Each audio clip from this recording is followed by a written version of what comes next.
1,00,000 रुपए से अब तक 5 करोड़ रुपए कमा लेते अगर आपने भी साल 2003 में मीज़ान बैंक के शेयर्स खरीदे होते। सरमायाकारी पर यह हैरत अंगेज मुनाफा कोई इत्तेफाक नहीं, बल्कि इसके पीछे छुपी है एक विजन की ताकत और अवाम का वो अटल भरोसा जिसने पाकिस्तान की मालियाती तारीख का रुख मोड़ दिया।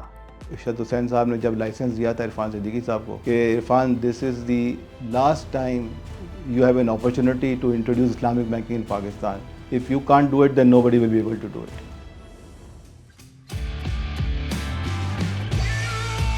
He is humble president. जिनसे आप अगर बैंकिंग औकात के अलावा अगर मिले ना तो आपको शायद यकीन नहीं आएगा कि किसी बैंक का प्रेसिडेंट और किसी आम बैंक का नहीं, पाकिस्तान के टॉप बैंक का प्रेसिडेंट।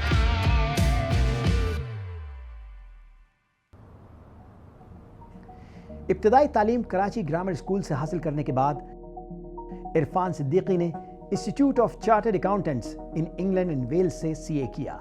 हुआ ये था कि इरफान मियाँ स्टूडेंट बहुत वाजबी से थे। हम लोग बाहर खड़े हुए थे, वो कहता है यार मैं जा रहा हूँ। कहा यार कहाँ जा रहे हैं, पागल हो गया, क्या हो गया? कहता है नहीं ये देख मुझे दाखिला मिल गया और मैं जा रहा हूँ इंग्लैंड।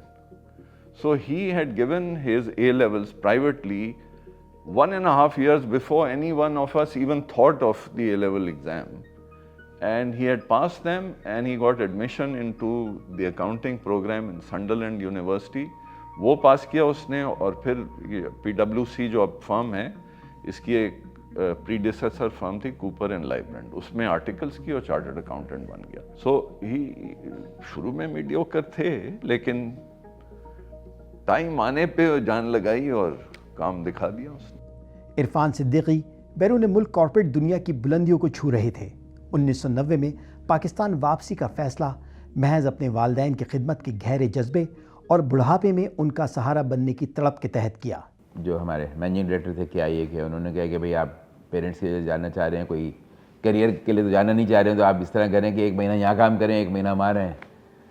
तो मुझे तो 1 सेकंड नहीं लगी एग्री करने में कि भाई एक सेटलिंग इन टाइम भी मिल जाएगा पूरा वहाँ पर। फिर उन्होंने एक दिन मुझे कहे कि भाई हमारी कंपनी है पाक कुवैत, तो वो खासे मसले मसाइल में, मैंने नाम भी नहीं सुना था पाक कुवैत का, although I was working there, हमारी सब्सिडरी थी KIA की। तो आप जाएं तो ज़रा उसके भी हालात मालूम करें। तो फिर मैंने कुछ वक्त इनका ऑडिट और ऐसी एक रिव्यूज़ किया यहाँ आके। मैंने अपने करियर का आगाज़ इरफान साहब के साथ ही किया था, आज से कोई 35 ईयर्स अगो। और जब मैं इंटरव्यू के लिए गया था तो वो पाक कुवैत इन्वेस्टमेंट कंपनी में जनरल मैनेजर होते थे और ये जॉब थी पाक कुवैत के लिए। बहुत सारे लोगों को इस बात का अंदाज़ा नहीं है कि जब इरफान सिद्दीकी साहब को कुवैत से पाकिस्तान भेजा गया था तो उसका ऑब्जेक्टिव ये था कि पाक कुवैत इन्वेस्टमेंट कंपनी एक ऐसी कंपनी थी जिसकी परफॉर्मेंस काफ़ी ख़राब थी, तो उसको उन्होंने कहा कि इसको क्लीन अप करें और उसको क्लोज़ कर दें। आप देखें उनका विजन ऐसा था कि उन्होंने कहा कि नहीं इसमें तो बहुत पोटेंशियल है, तो इसको ठीक किया जा सकता है। तो इसके बाद उन्होंने कुछ रिक्रूटमेंट्स की, कुछ अपनी टीम बनाई और माशाल्लाह से ये कंपनी को एक नए लेवल पर पहुँचाया। तो अल्लाह का शुक्र है, I became the nominee of the Kuwait government in Pak Kuwait, which was the first ever incidence in Kuwait कि जो उन्होंने एक नॉन कुवैती को कुवैती रिप्रेजेंटेटिव भिजवाए थे। तो ये सब कुछ हो गया, everything was going good until my wife started going to Quran classes. लेकिन वो शुरू में उनको जो पता चला कि भाई, तो उसमें ये था कि जो लोग सूद में इन्वॉल्व हैं वो अल्लाह रसूल के साथ जंग है। इसी लम्हे उन्होंने एक नए सफ़र की बुनियाद डाली और 1993 में मुफ्ती तकी उस्मानी साहब से मुलाकात की, जिन्होंने इन्हें सूदी निज़ाम के बारे में शरई अहकामात से आगाह किया। तो बस फिर वो डिसीजन मेकिंग पॉइंट था कि भाई हमें करना कुछ है इसके बारे में, या तो छोड़ दें या कुछ करें। तो छोड़ के I could have worked somewhere else, being a chartered accountant job मिल जाती, शायद कुछ बिजनेस का सोचते। तो हमने कहा भाई रिस्क तो हमें लेना है कि इसको सेटअप करें और हम कर उस पोजीशन में कि कर सकते हैं कि बैंकिंग भी आती है, अगर अल्लाह ताला का खौफ भी है तो मिल के दोनों चीज़ें मिल के कोई चीज़ बने। तो बट वो जस्तजू लगा, 2 साल लगे to start shaping Al Meezan bank's idea. 1994 में इरफान सिद्दीकी ने सरमायाकारों का दरवाज़ा खटखटाया और 900 मिलियन रुपए जमा करने में कामयाब हुए। यूँ 1997 में अलमीज़ान इन्वेस्टमेंट बैंक का क़याम अमल में आया, जिसे 2002 में मुकम्मल कमर्शियल बैंक में तब्दील कर दिया गया। पहले इन्होंने इन्वेस्टमेंट बैंक शुरू किया इस्लामिक, और मेरे नज़र में वो वायबल बिजनेस नहीं थी, क्योंकि फाइनेंस जो है that's a scale business And unless you get deposits, you are able to leverage your capital and build scale, this is not a viable business. So I think Irfan knew that instinctively. And the game changer for this bank was when they acquired Society General, and they were given a banking license along with that acquisition. And they never looked back after that. Irfan Siddiqui की अहलिया गजाला सिद्दीकी ने ही bank का नाम मीज़ान तजवीज़ किया, जबकि इसके लोगों के लिए मुनफरिद जामनी रंग का इंतखाब उनकी बेटी मरियम सिद्दीकी ने किया, जो उस वक्त महज 6ठी जमात की तालबा थी। मीज़ान, जिसने कन्वेंशनल बैंक की रिवायात को तोड़ते हुए पाकिस्तान की मालियाती तारीख बदल डाली और मुल्क में इस्लामी और बिला सूद बैंकिंग का रोशन बाब शुरू किया। एक दिन मेरे पास फ़ोन आया सोसाइटी जनरल पाकिस्तान के जो ट्रेजरी हेड थे हनीफ साहब, कि भाई मेरे 3 बॉसेस आए हुए हैं कि वो मिलना चाह रहे हैं। तो वो आए, उन्होंने बताया कि भाई हम अपना बैंक बेचना चाह रहे हैं और क्या आप इंटरेस्टेड होंगे ख़रीदने के लिए। मैंने उनको बिल्कुल without even thinking twice about it, मैंने उनसे कहा कि एक्चुअली हम एक तो इस्लामिक बैंक हैं, दूसरा इन्वेस्टमेंट बैंक है। इन्वेस्टमेंट बैंक मुझे मालूम है कि उनके पास ये परमिशन नहीं है कि वो कोई फॉरेन बैंक ख़रीद सकते हैं। फिर 1 घंटे बाद एक और गॉड गिफ्टेड फ़ोन आया, मैं उस पर था, वो शौकत अजीज़ साहब का था। He called me on the mobile directly कि इरफान मुझे कुछ अर्जेंट इन्फॉर्मेशन चाहिए कुवैत से। तो उस वक्त मैंने थोड़ी हिम्मत पकड़ के उनसे ये कहा कि ये 3 फ्रेंच आए थे और ये सोसाइटी जनरल बेचना चाह रहे हैं। तो उन्होंने कहा नहीं बिल्कुल इनको आप ना लिफ्ट कराएं, क्योंकि हम नहीं चाहते हैं कि ये फ्रेंच ये फॉरेन बैंक्स पाकिस्तान छोड़ के जाएं। तो मैंने कहा भाई हम नहीं लिफ्ट कराएंगे तो कोई और लिफ्ट करा लेगा, अगर उन्होंने माइंड मेकअप कर लिया तो जाना है।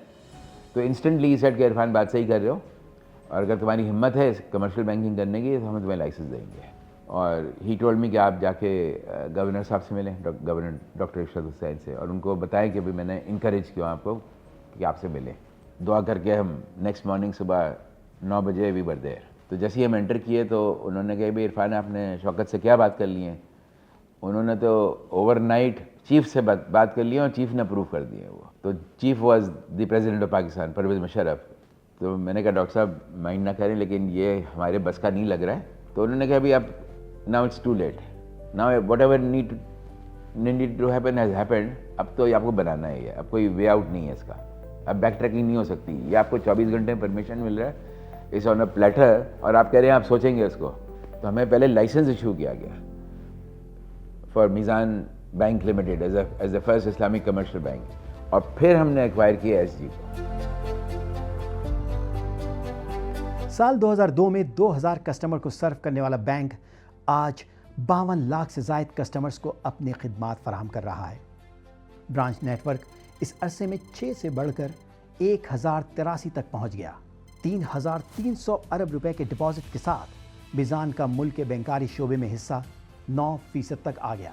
लोगों की अवेयरनेस क्रिएट करना, क्योंकि लोगों को पहले ये समझाना कि जो आप बैंकिंग कर रहे हैं वो ठीक नहीं है। एग्जिस्टिंग बैंकिंग सिस्टम है वो रिबा वाला है और उसको इस्लामिक में किस तरह से कन्वर्ट किया जा सकता है। तो ये सबसे बड़ा चैलेंज था कि लोगों को इस बात का यकीन दिलाना, क्योंकि पाकिस्तान में इस्लामिक बैंकिंग के नाम से पहले भी बैंकिंग हुई है, लेकिन उसके ऊपर लोगों का ट्रस्ट डेवलप नहीं हो सका था। और आपने शायद किताब में पढ़ा भी होगा कि डॉक्टर इरशाद हुसैन साहब ने जब लाइसेंस दिया था इरफान सिद्दीकी साहब को, तो उन्होंने कहा था कि Irfan this is the last time you have an opportunity to introduce Islamic banking in Pakistan. If you can't do it, then nobody will be able to do it. जो मेरे एक बहुत अच्छे दोस्त हैं शहजाद नकवी साहब, जो यहाँ सिटी बैंक के भी हेड थे, ABN AMRO के, फिर माशाल्लाह रीजनल लेवल पे बहुत सीनियर पोजीशन पे, he was a big support to me. और वो हमारी बुक लॉन्च में भी आए थे और उन्होंने स्टेज पे जाके कहा कि भाई मैं इरफान को बहुत मना करता था कि भाई ये काम नहीं करो, बिकॉज ये फ्लॉप हो जाएगा बैंक, ये पैसे भी जाएंगे, ज़ाया जाएंगे, तुम्हारा करियर भी प्रॉब्लम आ जाएगा। लेकिन he said on a stage कि I am so happy that I was wrong. और इससे पहले मैं उसको अक्सर कहता था इरफान को कि तू अपना कैपिटल डुबा देगा, सारे अपने इन्वेस्टर्स का पैसा ज़ाया कर देगा अगर ये इसी तरह काम चलता रहा। थोड़े से पैसे बनते थे but you would never make a return if he hadn't done this. Meezan bank की मार्केट वैल्यू लगभग $3 अरब के करीब पहुंच गई और इस तरह ये पाकिस्तान स्टॉक मार्केट के टॉप 5 एलीट ग्रुप में शुमार किया जाने लगा। सोसाइटी जनरल को एक्वायर किया और जब वो अलमीज़ान और सोसाइटी जनरल का जब मर्जर हुआ تو 4 برانچیں وہ تھیں جو کہ سوسائٹی جنرل کی تھی جو کہ میزان بینک کے پاس آ گئی, تو یہ ٹوٹل ہوگی 5 برانچیں. ایک برانچ 2002 میں میزان نے کھولی فیصل آباد میں, تو ٹوٹل جب 2002 کا سال ختم ہوا تو کل برانچیں میزان کی 6 تھیں. اور 7ویں برانچ جس کا میں نے ابھی ذکر کیا وہ برانچ تھی جو کہ میں نے کھولی گلشن اقبال میں, کراچی میں. لیکن اس کی سب سے جو اہم بات ہے نا وہ یہ تھی کہ اس سے پہلے جو 6 برانچیں جتنی بھی تھی نا وہ ساری بلڈنگز کے اندر تھی. کسی برانچ کا روڈ سائڈ پریزنس نہیں تھا کیونکہ ضرورت نہیں تھی, نہ سوسائٹی جنرل کو ضرورت تھی, نہ ایز این انویسٹمنٹ بینک کو ضرورت تھی. تو ساری برانچیں بلڈنگوں کے اندر, ہوٹلس کے اندر, ٹاپ فلور پر, 4تھ فلور پر, 2nd فلور پر. تو گلشن اقبال کی وہ پہلی برانچ تھی جس پہ میزان بینک سب سے پہلے جو ہے نا وہ مین روڈ پر کہیں جسے کہتے ہیں نا کہ ایکسپوز ہوا کہ کوئی بینک ایسا آیا ہے کہ جس کی ایک مین اسٹریم میں برانچ ہے. سال 2023 میں انہیں گلوبل اسلامک فائنانس کی طرف سے out standing leader in Islamic finance کے ایوارڈ سے نوازا گیا. میزان بینک کی کامیابی صرف منافع تک محدود نہیں, اس نے پورے اسلامی بینکاری نظام کے لیے ایک روڈ میپ فراہم کیا. آج اگر پاکستان کے روایتی بینک اپنی اسلامی ونڈوز چلا رہے ہیں تو یہ اسی بنیاد کا ثمر ہے جو میزان نے فراہم کی. اس کے علاوہ عرفان صدیقی نے ملک کے نامور تعلیمی ادارے IBA اور لمس کے ساتھ مل کر یونیورسٹی اسٹوڈنٹس کے لیے اسلامی بینکاری کو سیکھنے کے لیے تعلیم کے دروازے بھی کھول دیے.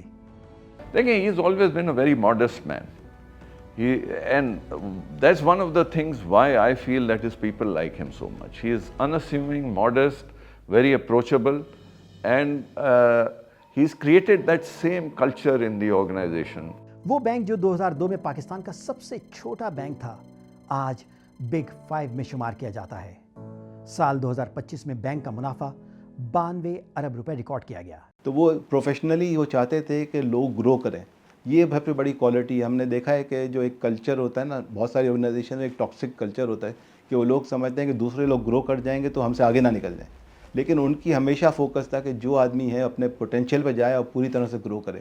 تو یہ بہت اچھی بات تھی ان کی, اور ہر آدمی کے لیے میں سمجھتا ہوں کہ جو بھی جس نے بھی ان کے ساتھ کام کیا اس نے اس بات کو ریئلائز کیا ہوگا اور اس سے بینیفیشیل ہوگا. کلچر کا جو حصہ ہے نا اس میں کچھ چیزیں ایسی ہیں جو کہ بالکل اس کا انٹیگرل پارٹ ہے, جس میں ہمبلنس, ڈاؤن ٹو ارتھ ہونا, خوش اخلاقی, آپ کو لوگوں کے ساتھ ہیلپ فل ہونا, اپنے پیروں کو زمین پر رکھنا, زیادہ آسمانوں پر نہیں جانا, اور یہ سب چیزیں یہ میں آپ کو لٹرلی بتا رہا ہوں یہ عرفان صاحب سے ہی ہم نے سیکھی. جب پاکستان کی معاشی تاریخ رقم کی جائے گی تو عرفان صدیقی کا نام ایک ایسے ریفارمر کے طور پر ابھرے گا جس نے دنیا کو یہ باور کرایا کہ نظریات اور اصولوں کی بنیاد پر ناممکن کو ممکن بنایا جا سکتا ہے. To be honest with you, ہمارے کسی کی بس کا کام نہیں تھا.